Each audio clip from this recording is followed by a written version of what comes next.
Israel when Elijah was absent. What was happening? What was happening? Have you asked yourself? When the man God sent is absent, when the man God sent is absent, I need to tell you that darkness will take advantage of that opportunity to be deaf the people. And when you come, you'll be wondering, is it this place that I left? That's what happens when the man God sent is absent. I ask again, are you the one that was sent? Or should we wait for another? Are you the one? Are you the one? There are some of you that you have received strange assignments. You've received burdens in your heart concerning the campus. You've received burdens. It's weighing on you. There are burdens of prayer. Some of you, there are burdens of fasting. But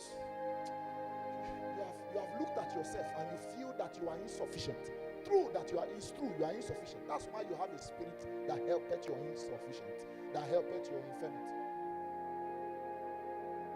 Meanwhile, while you are thinking that you are insufficient and you are absconding from the duty, I need to tell you that the people are in darkness.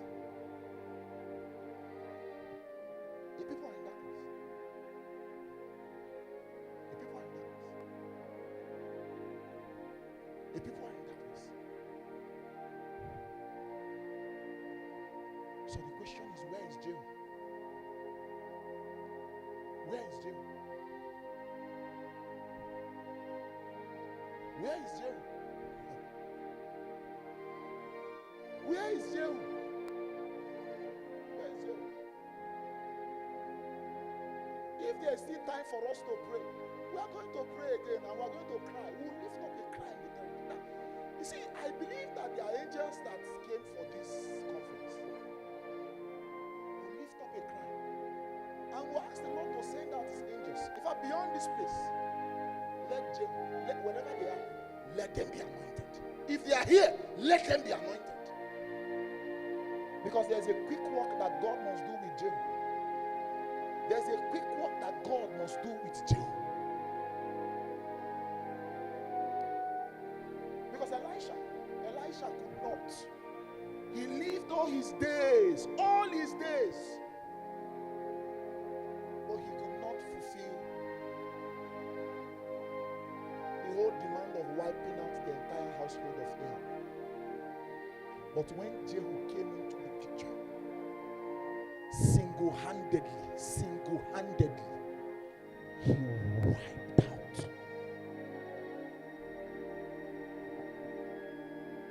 And I always say,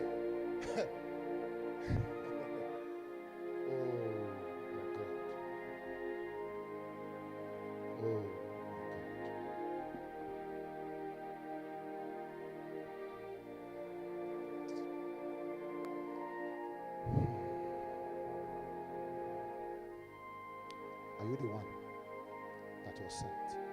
Or should we wait for another? Are you the one that was sent? Or should we wait for another? You see, people can be sent. You see, sometimes the image of the man that God has sent is different from the image that arrives. There are some of you that while you were coming into school, you were burning. In fact, you had a rundown of the things that God has listed for you that you were going to do for him in campus. You had a rundown of the things that God has listed for you.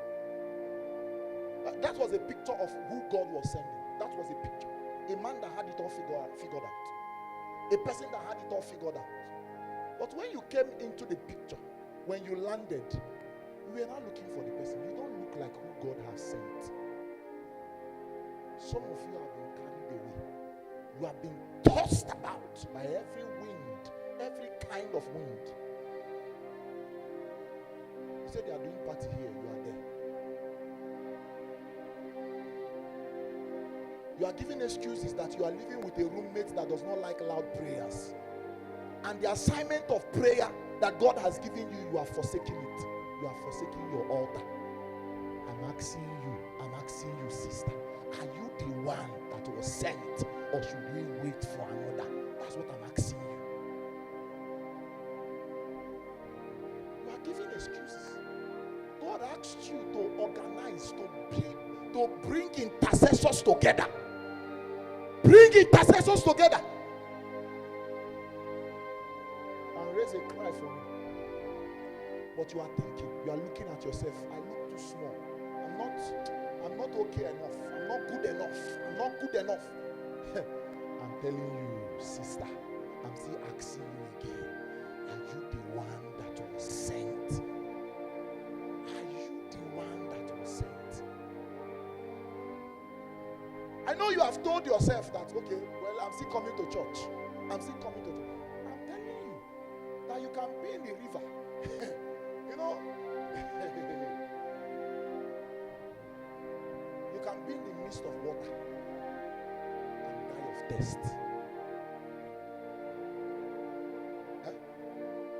You can be in the midst of water and do what? Let me show you something. Let me show you something. Let me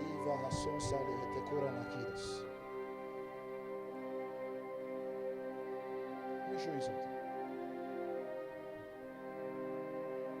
Genesis is it 16?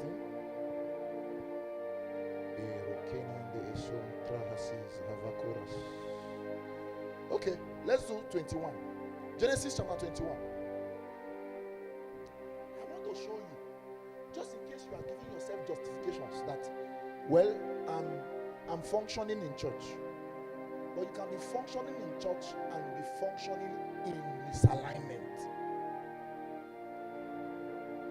You can be functioning in church. How do you see you are everywhere? You are in the choir, you are in the usher, you are in this, you are in that, you are in music department, you are everywhere, but you are nowhere. You can be everywhere and nowhere at the same time. So I want to show you. Genesis chapter 21. He said, verse 14. Okay, forget this. Where I'm coming from is the village. We're not used to this thing. He said, and Abraham rose up early in the morning and took bread and a bottle of water and gave it unto Hagar, putting it on her shoulder and the child, and sent her away. And she departed and wandered in the wilderness of Beersheba. Continue. And the water was spent in the bottle, and she cast the child under one of the shrubs. Continue. And she went and sat down over against him in a good way off.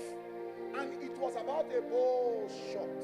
For she said, let me not see the death of the child. And she sat over against him and lifted up her voice and wept. Continue. And God heard the voice of the land. And the angel of the Lord called to Hagar out of heaven and said unto her, what aileth thee, Hagar? Fear not, for God hath heard the voice of the Lord where he is. Continue. Arise, lift up the lad and hold him in thy hands, for I will make him a great nation. Continue. And God, listen, and God opened her eyes, and she saw a well of water. And she went and filled the bottle with water and gave the lad to drink. Are you aware in that scripture that God did not cause water to appear? The miracle of this scripture is not that God caused water to what? We are not following. I'm trying to tell you that you can be in the midst of waters, many waters, and die of thirst.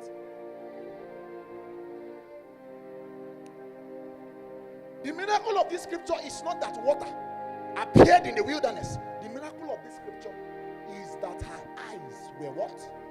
She was in, her eyes were open. That was the miracle of the scripture. There are so many blind ushers. Sorry if you are an usher here, I'm not talking to you. You get, but I'm just saying, there are so many blind ushers. In fact, there are so many blind fellowship presidents.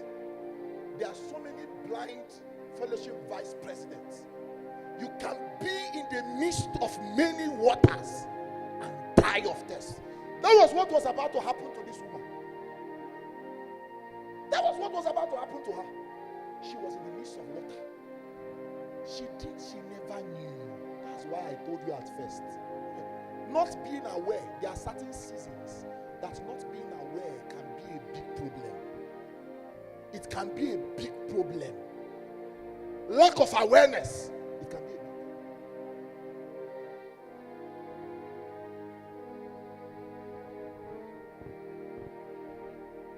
So if you think the excuse you're giving is like, oh, or what's still making you still at rest is that, well, I still go to church, I'm still serving somewhere, I'm still attending band department, I'm still attending choir department, I'm still doing what, all the rituals and ceremonies. You can be in the midst of waters, but you are dying of thirst. And one of the signs, you are dying of thirst. One of the signs is that thing you are doing, you are dissatisfied in that thing you are doing. And you're wondering, you're asking yourself, what's happening to me? I thought I'm going to. I'm attending all I need. I'm waking up in the morning and I'm doing my morning devotion.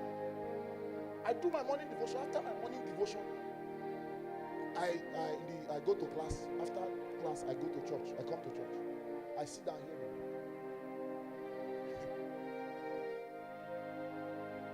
Brother, sister, you are out of alignment. The things that God has told you, you have forgotten them. What you are doing is not what you are sent to do. What you are doing is not what the person is. I'm talking to you. I'm talking to you. You are beginning to see the things that God told you those years, those months, when your alignment was too much, when you were not too distracted. The things that He told you, you are beginning to see it clearly. It's becoming very obvious to you.